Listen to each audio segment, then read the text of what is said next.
We're going to run through this, and I am going to try to go pretty quickly, but what I would like you to notice is that we have tried to do a lot of screenshots here. So this won't be opinion, this will be screenshots. All right, let's look at the first one. This comes directly off of the Common Core website itself.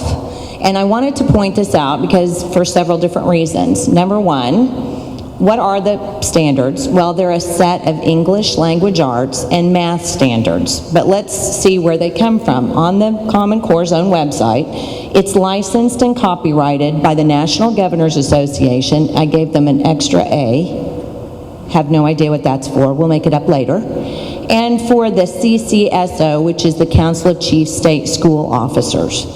They actually, on this page, provide a liability waiver. So I guess that's if they stink, then you can't go to them and say, you know, sue them. But if you do want to sue them, you'll have to do it in Washington, D.C., because they're licensed under Washington, D.C. law. So I think it's important to point that out because our superintendent says that these are state-led.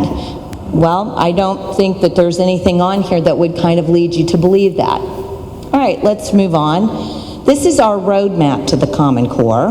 Lynn Hoblitzel actually and I took several days, and we've even learned a lot. This was 2 years ago, Lynn and I did this, and we've learned a lot more since then. So there should even be some more arrows drawn in there at this point in time. But as it is, I'd like to ask, has anybody seen the health care? There's a health care kind of roadmap. Has anybody seen that? It's interesting to me that this kind of follows that, isn't it?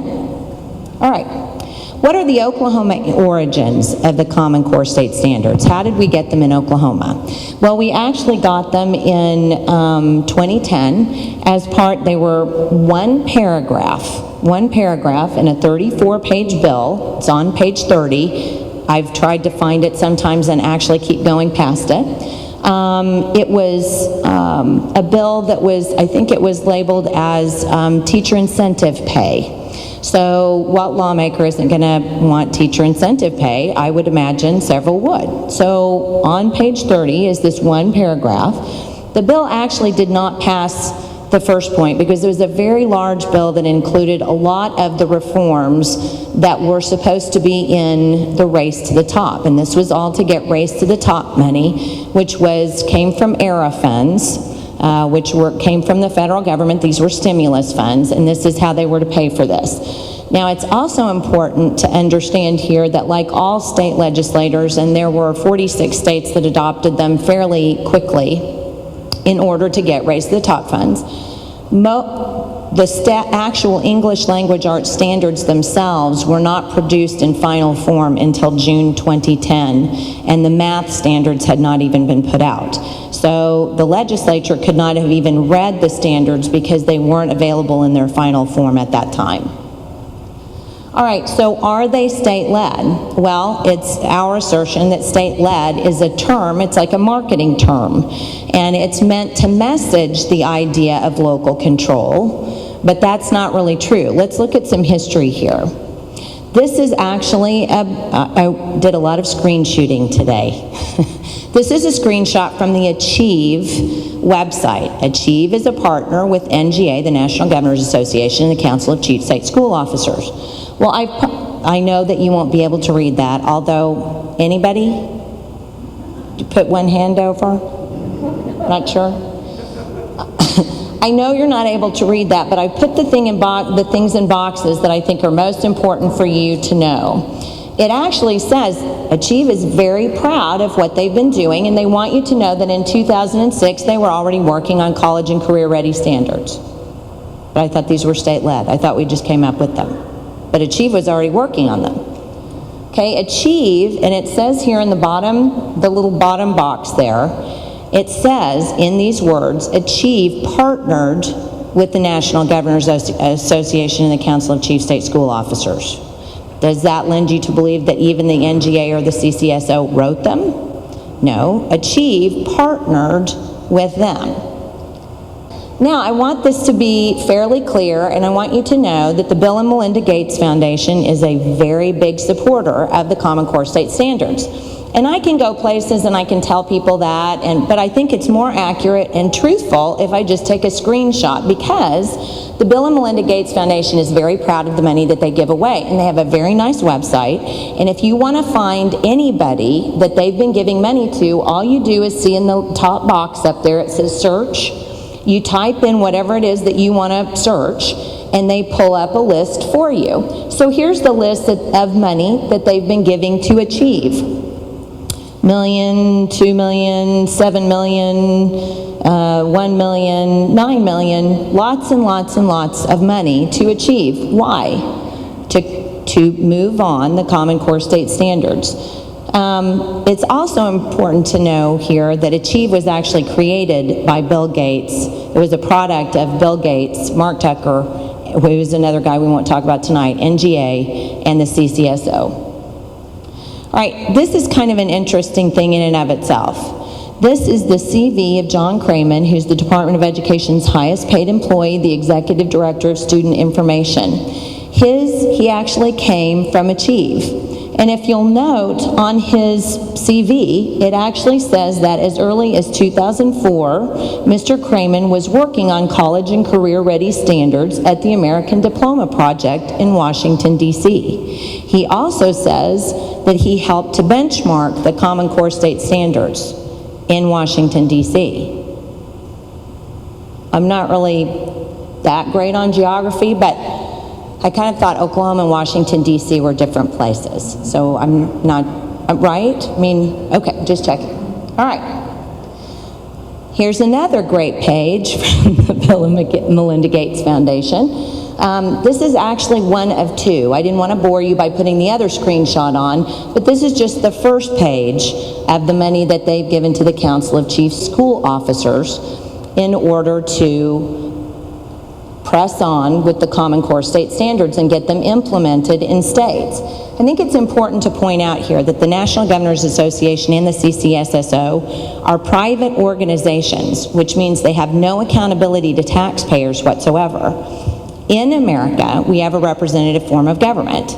If you have a problem with what the government does, you have a representative, several of them are here tonight, that you can go to and say, shh, Representative McDaniel, I am not nuts about this. Can you help me out? And Representative McDaniel, who is a very nice man, will talk to you and have a conversation about that. This doesn't work. You can't go to the National Governors Association and knock on their door and say, I have a problem with this. Can we discuss this? Well, no, because they're a private organization paid for by private funds, and taxpayers, they have no accountability to us. All right. Well, now here's the National Governors Association page from the Bill and Melinda Gates website. Again, millions and millions. Oh, I think there's a great big one. $19 million. Wow, that was a big one. For global policy and advocacy. Not even sure, that doesn't even match up with the Common Core, does it? I'm not sure. They're supposed to be internationally benchmarked standards. All right, the National Governors Association, actually, when you go back and you look at it, it receives a mix of private funds, which are taxpayer dollars, actually, private funds, but also from, like, Bill Gates, but also taxpayer funds, because if the state is a member of the National Governors Association, they pay dues to the National Governors Association, which means that your tax dollars go to the National Governors Association. And it's a very odd thing. Some states pay more than others. I couldn't quite figure out how that worked, but they do. The other important thing here is that they received over $5 million of federal funds. I think that's a bit interesting. I think it's also interesting and important to point out that our governor is vice chairman of the National Governors Association, in line to be the chairman of the National Governors Association. All right, so we have this conversation all the time. This is where I become the tinfoil hat wearing black helicopter person. And I don't care so much about the black helicopter person, but I will say that the tinfoil does go well with my hair. So I'm okay with that. Are they federal standards? Well, let's kind of think about that for a minute. Just so that you know, just as a point of reference here, National standards and a national database are expressly prohibited by federal law. In the very first elementary and secondary education put forth by LBJ in 1964, they actually have by the way, I've read that one, it was 30 pages. If you go to the White House, webpage, web server right now, and you try to look up the ESEA, it is pages and pages and pages and pages and pages and pages. It was 30 when it started out. And in that 30, it said, we will never have national standards. So we're doing this, but we're not ever going to have national standards. And that's where the law came from. You can look it up in that original 1964 Elementary and Secondary Education Act. All right, we just talked about where the NGA gets its money. Now, here's the thing that's very important. PARC, which is the Partnership for Assessment of College and Career-Ready Standards, is a consortia of states that are putting together the tests to test for the Common Core. When they originally started this, and I mentioned PARC, there are actually two of them, SBAC and PARC. We're actually in PARC. Janet Barisi is a member of the board of PARC, and so we use PARC here in Oklahoma. It's very important to point out that when the federal government was releasing its ERA funds, PARC actually got several $1 million of ERA funds. Well, just recently, Arnie Duncan, the Secretary of Education at the national level, has come out and said, well, you know, guys, you have this national money, so I think we probably need to look at the tests. And we need to look and see what the test questions are and what you're asking. Is that not federal control? If the federal government can come in and say, now wait a minute, I know you guys were putting these together on your own as states, but really I'm going to come in and now I'm going to inform you as to how you need to do this. There is no other truth than that is federal control. And by the way, I think about it like this. My mom used to give me money, she sometimes still does, shh. And she will give me money and she will say, you know, well, I would really like it if you would get blah. Well, but Mom, you know, I've read about that and I'm not really sure I want blah. But I would really like it if you would get blah. There is no money, even from your parents, that comes without strings. I'm just telling you. All right. So if the federal government has said that they're reviewing the PARC assessments, I want you to hear something that a man named Neil McCluskey wrote. He's with the Cato Institute. It's a very, as Dr. Piper would say, it's a very liberal organization. And he said this, and I'm going to read it out loud to you because I think it's very important.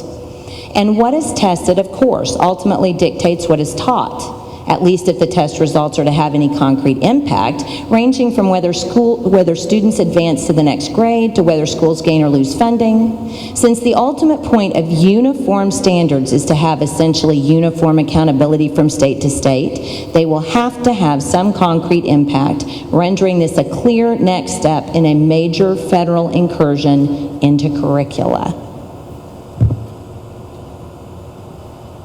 All right, what will the Common Core state standards cost the state of Oklahoma? As we heard from Representative Gus Blackwell, he's been very concerned about this. It's important to note that we created this very large bill to get Race to the Top funds, and we didn't get Race to the Top funds. So we have no funds for that. If you don't have the funds, then it becomes an unfunded mandate. So if it's an unfunded mandate, then either the school district is going to have to pay for it, but where does the school district get their money? From taxpayers. So at some point, the taxpayers are going to have to pay for it. Dr. Barisi has never answered the question, never one time that she's been asked in the media has she answered the question as to how much the Common Core state standards will cost. Again, I'm going to read. We anticipate the cost of implementation to be covered by the current state budget. That includes such line items as professional development and assessments. There may be some additional technology costs at the district level, but these are technology upgrades school districts should be implementing regardless of whether Oklahoma implements the Common Core state standards. So, the argument about costs is essentially a red herring. Did you know that if red herrings sit out for long enough, they smell really bad?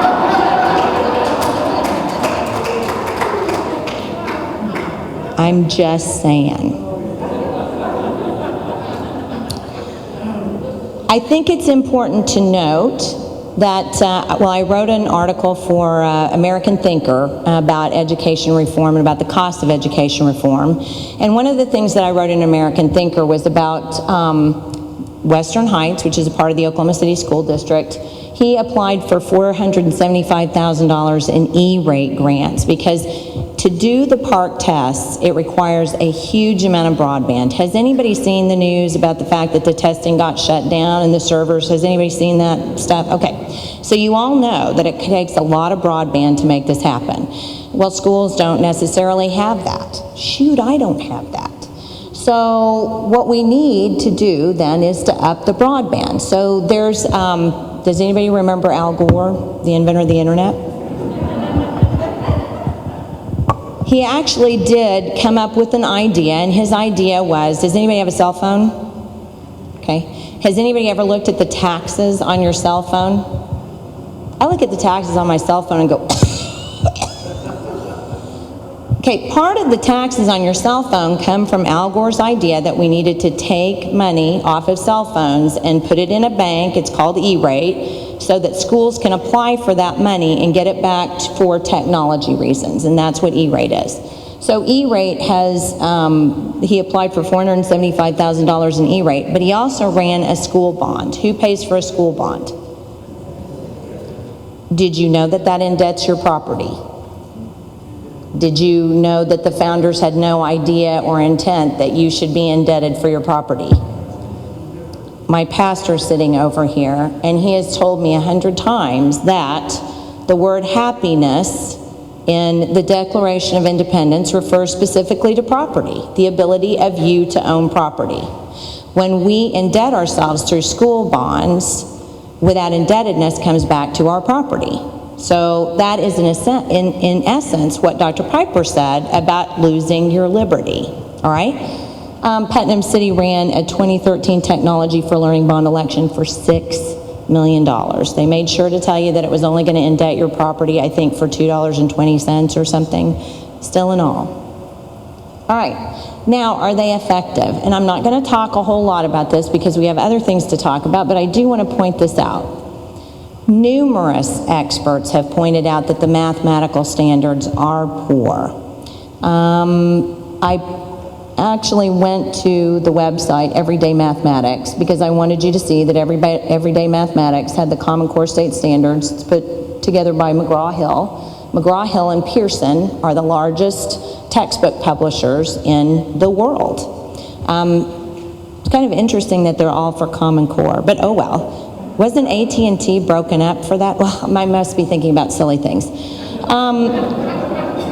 Numerous experts have complained that the math standards are out of context for various grades, but that they also usher in constructivist or fuzzy math. I have been told that Edmund uses everyday math. Is that correct? Yes? No? Okay, everyday math. I read a review on Everyday Math one time that made me actually laugh until I cried because it was very sad in the end, which said that if there was ever a book that would actually harm your children's ability to do math, it would be the Everyday Math program. So I think that the fact that Common Core State Standards is using Everyday Math probably points to exactly what the experts have said. I also want to point out here, I get lots of pictures from people who send things in to me because they're mad, and that's great, because I use them. That's fine. Keep sending them in. But this particular worksheet that was due, and it's counting money, and when you sit down and you actually look at how they're counting money, it is the most convoluted way to count money I have ever seen, and I actually had a person who wrote in something about this, was talking about the fact that their child was crying trying to do this. James Milgram, who's a professor emeritus at Stanford University and who actually was on the Common Core Standards validation group, he would not sign off on the standards. And he said the Common Core mathematics standards are written to reflect very low expectations. More exactly, the explicitly stated objective is to prepare students not to have to take remedial mathematics courses at a typical community college. They do not even cover all the topics that are required for admission to any of the state universities around the country, except possibly those in Arizona, since the minimal expectations at these schools are 3 years of mathematics, including at least 2 years of algebra and 1 of geometry. All right, English. The National Council of Teachers of English does not like these. Dr. Sandra Stotsky, who is also, she's professor of education reform at the University of Arkansas, was also on the standards validation committee, and she wouldn't sign off on them as well. And she said states adopting Common Core standards will damage the academic integrity of both their post-secondary institutions and their high schools, precisely because Common Core standards do not strengthen the high school curriculum and cannot reduce the current amount of post-secondary remedial coursework in a legitimate way. Now, one of the things that they've had a problem with is the amount of fiction that's been deleted from these standards. And if you actually look at this graphic, which came from Orange Public Schools, this is California, there's 50-50 in grade 4, there's 60-40 in grade 8, and then there's 80-20 in high school. 80% nonfiction texts in high school? That really cuts out a whole heck. What about Brave New World? I had to read that. I don't remember it, but I had to read that. All right, just the green part of the map that we wrote is here. It's very large. So how are we collecting student data in Oklahoma? Through something called a P20 Council. P stands for pre, 20 stands for 20 years of age. So we're collecting information, student information from preschool through their workforce. We actually, again, put this in law. This is another one that's in law. Why is it necessary? In 2009, Arnie Duncan said that the common denominator for policy decisions was that they were informed by data. I'm a deep believer in the power of data to drive our decisions. Robust data gives us the roadmap to reform. It tells us where we are, where we need to go, and who is most at risk. I wondered about the word robust, and I went and looked it up. Robust data systems were created by the RAND Corporation under a grant from the Bill and Melinda Gates Foundation. Is anybody figuring out who's running the world? I'm just wondering. They're designed to support decision-making and policy analysis under conditions of deep uncertainty. This was fascinating, and it actually says this on the RAND website. They're a very powerful tool for making assumptions across fields of data that may not be connected in any way.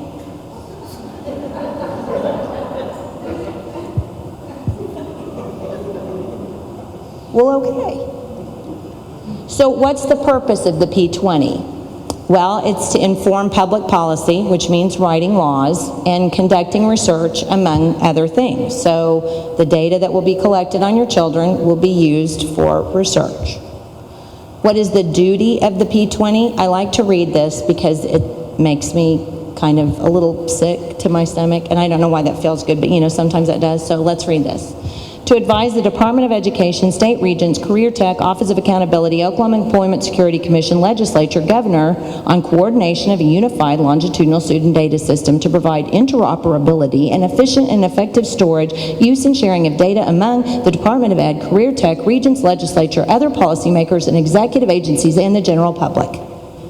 I often joke that the only person on this list that's not there is my dog, Max. Okay, toward this end, the Oklahoma State Department of Education has actually received a $5 million grant for a state longitudinal database system, which, by the way, I have read, and so has Dana. All right, the state longitudinal database system across all of this is over the nation, not just in Oklahoma now, is managed nationally by something called the Data Quality Campaign, which is run by... Oh my gosh, you're catching on quickly, and I will give all of you an A. All right. I thought it was very important when I made this screenshot. I thought it was kind of funny because look at what this high school principal says. Knowing the data as well as we try to know the data, we know where our students are supposed to be and we don't let them stop there. Well, how much do you know about my kids? And where are they stopping? And why aren't they stopping? All right, this is kind of an interesting thing. This is called the National Education Data Model. It has literally hundreds and hundreds of fields to capture student data.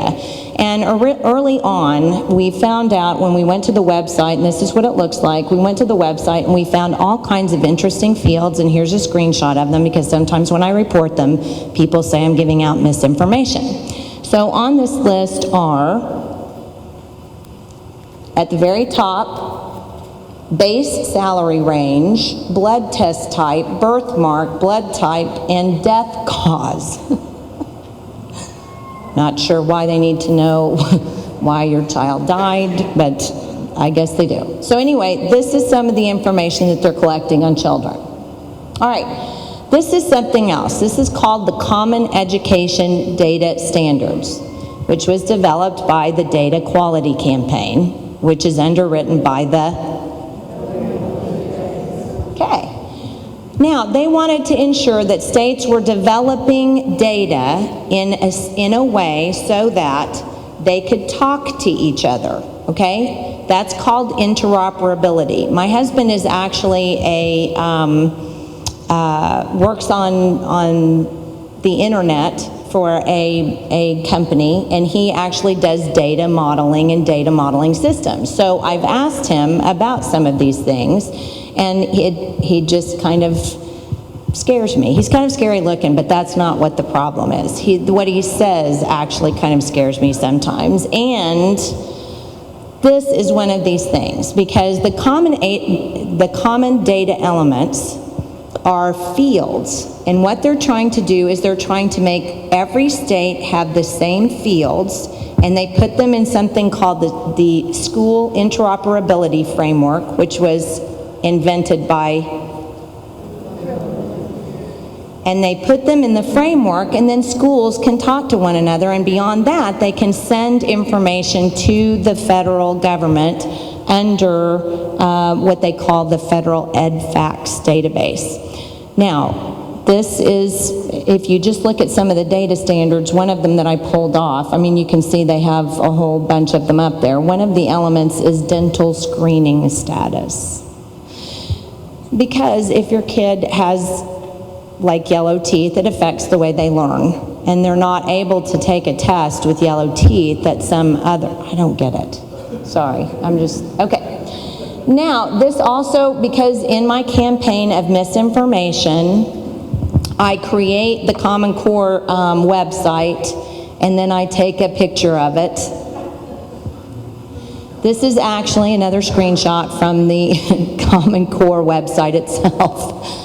And it says on here, can you see, it says read the FAQ, and then underneath it, it says CCSS Official Identifiers and Metadata Project. Do you see that in that little box?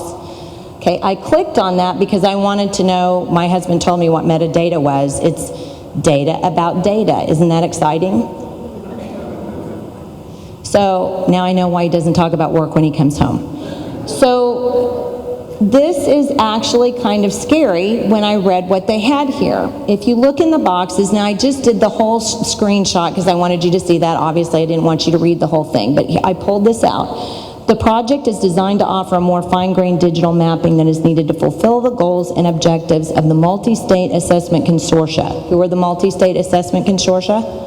PARC and SBAC. What are they doing? They're creating tests for the Common Core. So what is this doing? It's collecting information for the Common Core through the tests. Do we all get that? Okay? Down underneath here it says Student Achievement Partners has agreed to collaborate with the NGA Center and the CCSSO on a webinar. Yay. For states, and information on this will be forthcoming. Okay, data is meant to be collected in part through the Common Core through the testing. Jason Zimba founded Student Achievement Partners with a man named David Coleman. Zimba actually wrote the math standards. He'll tell you he does. I have an interview where he says, I wrote them. I was the lead writer. Coleman actually wrote the English language arts standards. I don't think they're from Oklahoma though, but maybe I'm wrong on that. Okay, GE actually gave student achievement partners $11 million to help them implement the Common Core. Well, David Coleman leaves Student Achievement Partners and goes to the College Board. Anybody familiar with the College Board? Okay. The College Board then aligns the SAT to the Common Core. So what happens to homeschoolers? You know, lots of homeschoolers will say, well, I don't know how Common Core affects me. Well, if you do want to have your kid take the SAT to get into college, then you're going to have to do the Common Core thing in order to get them to do that, all right? Now, I want to show you something. This is David Coleman, and I want you to hear what David Coleman is saying. When I was involved in convincing governors and others around this country to adopt these standards, it was not Obama likes them. Do you think that would have gone well with the Republican crowd? So what you'll find of me as the new president of the College Board is I'm obsessed with moments where there is overwhelming evidence, does that make sense, and a moment of action to be taken. And I think we have discovered ones that I believe Dan Wagner may have talked to you about already yesterday. Did he share some of this already? Some, says Aaron, to my right. I want to introduce a topic, but as I introduce it, I want to talk about another man who used data to change the world, someone who I admire quite a bit. Because, again, as you think about your power and your force in this world, let's remember who really won the election.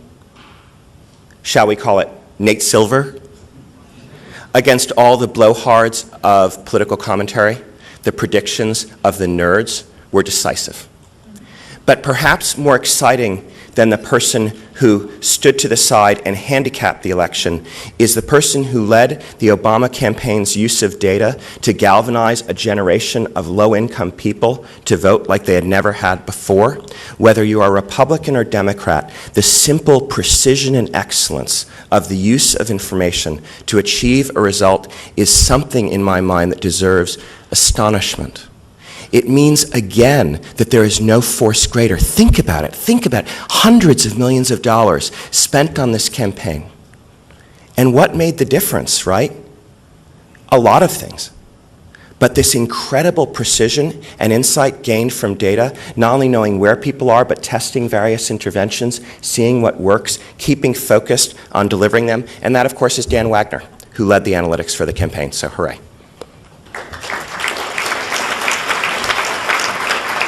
We're partnering with Dan Wagner's team from the campaign on the data side we actually have the largest set of data perhaps on some counts. As a membership institution, we have school counselors are part of members of the College Board, high schools and colleges. How can we leverage our members in a sense as an army to propel these kids forward? So it's what we can do directly with students, but also what caring adults informed by data can do for those students. For that, we're partnering with another side of the campaign, of the Obama campaign that is, with Jeremy on mobilizing, the field mobilization, right? So there's data and there's field mobilization. But we're also talking about communications. We're talking about advocacy and policy.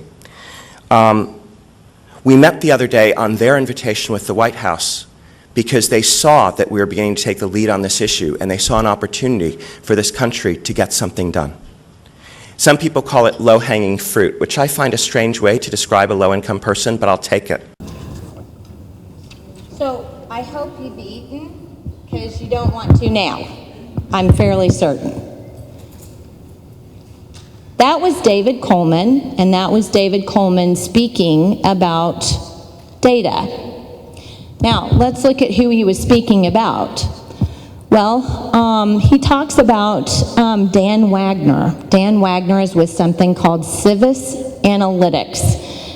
Civis Analytics actually came from the Obama campaign. It was a group of individuals who worked to collect, I don't know if you've heard this or not, but who was the representative who said that President Obama had the largest database in the history of the world? Who? Maxine Waters, that's right, Maxine Waters. You gotta love her. So she says that. Well, it's very important to understand that Google's Eric Schmidt is actually helping to push this forward. The article that I got this information from was actually a Business Week. It was Business Week. And it says, the College Board, which administers the SAT, has hired Civis to figure out why high-achieving, low-income students are less likely to apply to elite schools than equally qualified students from wealthier families, and then to design a campaign to guide more of them to better colleges. What was so impressive to anyone who was observing was this precision they brought to this fuzzy question of, how do you get low-income people to vote? Says David Coleman, the College Board's president. We see in our work a similar need for precision analysis so that low-income students are propelled into the opportunities they have earned. Civis is also working with several companies and nonprofits, it declined to name them, to help enroll the millions of people newly eligible for health insurance under the Affordable Care Act. This is where your data is being collected. This is part of the data machine. Oh, I forgot. I don't have to do that again. All right, so not only do we have this concern about where data is going and who's collecting the data and who's responsible for collecting the data, because I don't care if you're a Republican or a Democrat, but that is not cool. I mean, for lack of a better word, that just simply is not the right way to go about doing anything, and certainly having data on that many kids and that much data is probably not what is going to fulfill our plan of liberty, as Dr. Piper would say. All right, concerns are growing that the assessments are actually, we heard a lot of kids that were coming back after taking the assessment saying that there were a lot of I feel questions. So we were very concerned about the fact that they were in some way psychological or behavioral assessments. And when we looked at the M-Bloom database, which is being used in some schools, it's prepared specifically for the Common Core. It's being used in some schools to collect data. They actually have fields that include mental ability from an intelligence test, performance assessment, personality tests, psychological tests, psychomotor tests, all of those are available. This is an example of a psychological test. If you've seen anything like this or not, you might think this is harmless and you just have seen it and not really paid any attention to it. This is an example of a psychological test. One of my kids was actually administered this in 7th grade. This did not come from her, however. I am lucky because my friends, usually my parents, they're all personal. They're designed to get you to give your personal ideas, thoughts, and feelings, which then other people use to assess you. Please notice that assess is not the same thing as test. So what are the problems in closing? Well, the P20 Council is attempting to get student data from actually homeschool and private school students as well. They've said as much in their written correspondence. FERPA, the Federal Education Rights and Privacy Act, which is supposed to address what schools can and cannot do with student records, has been gutted, frankly. That was done by Arnie Duncan at the beginning of last year. So basically, page 52 of the document shows 11 different ways that they can collect data in schools without parental permission. So you just don't even know what the school is collecting, which is very concerning. Published data attributes present a massive invasion of privacy, because think about that, what I've just shown you today. They actually have removed the blood tests. They've removed those things once they got out into the light and somebody shone some light on them and they went, no, we didn't mean that. But I think it's very important to understand that, what was it, Field of Dreams, if you build it, they will come. Remember that? Okay, well, if you build the field, somebody's going to put data in them. I mean, there's just no way around that. I mean, you don't put the fields out there if you're not going to use them. So the idea that, well, nobody's going to use this kind of data is really a red herring, a smelly red herring. Because if the data fields are out there, they will be used. What we need to do is get rid of the fields altogether. It's also important to point out that with cloud technology and all, look at Verizon. My goodness, look what's just happened with the NSA and taking records from Verizon, for Pete's sake. Are you going to tell me that data is safe? Are you going to tell me your kids' data is safe? I think that's the major concern. I'm sure teachers don't want anything to happen to kids. I'm positive of that. I believe school officials don't want anything bad to happen to kids, but I also don't believe that they can protect them in the way that we need them to be protected. So I am done.